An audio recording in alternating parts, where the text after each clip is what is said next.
જય દ્વારકાધીશ મિત્રો, આ છે સાચો ગુજરાતી યુટ્યુબ ચેનલ કે જેમાં આવે છે ખેતી અને હવામાન વિશે અગાઉથી જ જાણકારી. આ ચેનલ ખેડૂતોની છે. હું એક ખેડૂત છું અને મારું નામ છે રમેશભાઈ આહિર.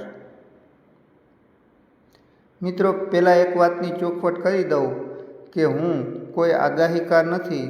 હું ખેડૂત છું અને મારા ઘણા વર્ષોના અનુભવોથી ખેતીમાં ખાસ ઉપયોગી એવી હવામાનની જાણકારી જે પણ રાખું છું એ જાણકારી તમારા સુધી પહોંચાડવાના પ્રયત્ન કરું છું. આજના વિડીયોમાં આપણે આપણી નજીક આવી ગયેલી મજબૂત ડિપ્રેશન સિસ્ટમ અને તેની અસર આપણા ગુજરાતમાં ક્યાં કેટલી રહી શકે તેની વાતચીત કરવાના છીએ. અને આ વાતચીત કાંઈક અલગ જ લેવલની હશે, તો મિત્રો છેક સુધી વિડીયોમાં જોડાયેલા રહેજો. ખાસ કરીને આપણે પહેલાં તો સૌરાષ્ટ્રની વાત કરીએ તો મારા અનુભવો પ્રમાણે દર વર્ષે બંગાળની ખાડીમાં જે સિસ્ટમ નીકળે છે તે પશ્ચિમ દિશામાં આગળ વધતી અરબી સમુદ્ર સુધી પહોંચે છે અને સૌરાષ્ટ્ર સહિત આખા ગુજરાતમાં સારો અને સાર્વત્રિક વરસાદ વરસાવતી જતી હોય છે. પણ આ વર્ષે પશ્ચિમ સૌરાષ્ટ્ર ઉપર કંઈક એવા પરિબળોની નડતર હોય ને એવું લાગે છે. સિસ્ટમ દક્ષિણ ગુજરાત સુધી પહોંચે એટલે એકદમ ત્યાં જ રોકાઈ જાય છે અને ત્યાં વધુ સમય લે છે અને વરસાદ ત્યાં ભૂકા બોલાવી દે અને પછી સિસ્ટમ નબળી પડે અથવા દિશા બદલી નાખે છે અને પશ્ચિમ સૌરાષ્ટ્રને ભાગે વરસાદ નથી આવતો કે પછી બહુ ઓછો વરસાદ આવે છે. શું મિત્રો, તમને પણ એવું લાગે છે કે આ વર્ષે પશ્ચિમ સૌરાષ્ટ્રમાં કંઈક અલગ પ્રકારનું જ વાતાવરણ છે? વાતાવરણમાં ફરક છે આ વર્ષે? તો શું ફરક દેખાય છે કોમેન્ટ કરજો. હવે વાત કરીએ ગુજરાતની. તો ગુજરાતની નજીક આવી ચૂકેલી ડિપ્રેશન સ્વરૂપે આવેલી આ સિસ્ટમની તો આની અસર કદાચ ટૂંક સમયમાં સુરત, વાપી, વલસાડ, ભરૂચ, અંકલેશ્વર બાજુ થઈ જશે અને ત્યાં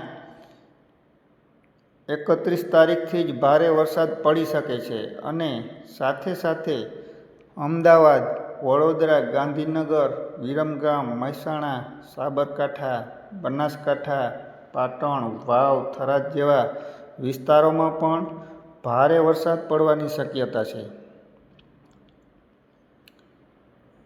તારીખ 1 ઓગસ્ટથી સૌરાષ્ટ્રમાં પણ વરસાદ પડવાની શક્યતા છે. પણ માફ કરજો મિત્રો, કોઈ ખોટું લગાડતા નહીં, પણ પરિસ્થિતિ એવી દેખાય છે કે આ રાઉન્ડમાં પણ પશ્ચિમ સૌરાષ્ટ્રના ભાગે ઓછો વરસાદ આવશે. ઠીક છે, અમરેલી, ભાવનગર, સુરેન્દ્રનગર, બોટાદ, મોરબી, રાજકોટ ને કદાચ જામનગર જેવા ભાગોમાં સારો વરસાદ થઈ શકે, પરંતુ ગયા 2 રાઉન્ડમાં ઓછા વરસાદવાળા વિસ્તારોમાં હજુ પણ વરસાદની ઘણી બધી બીજા જિલ્લાઓ કરતાં ખોટ રહી જાય એવું લાગે છે. મારા અંદાજે ગુજરાતના આપણે 2 ભાગ પાડીએ અને એમાં પૂર્વ ભાગમાં 5 થી 10 ઇંચ વરસાદ અને પશ્ચિમ ભાગમાં 2 થી 4 ઇંચ વરસાદ પડવાની શક્યતા છે અને પશ્ચિમ ભાગમાં દ્વારકા, જામનગર, પોરબંદર અને કચ્છ જેવા બાકી રહેલા વિસ્તારોનો પણ સમાવેશ થાય છે.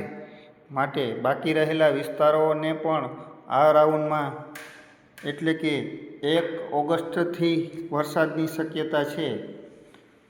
તો મિત્રો, 1 ઓગસ્ટથી ક્યાં, ક્યારે અને કેટલો વરસાદ થાય છે એ જોશું અને વરસાદ ચાલુ થાય તો મિત્રો કોમેન્ટ કરીને માહિતી આપતા રહેજો તો વધારે મજા આવશે. વિડીયો સારો લાગ્યો હોય તો શેર કરી દેજો, લાઈક કરી દેજો અને સબસ્ક્રાઈબ કરી દેજો. જય દ્વારકાધીશ.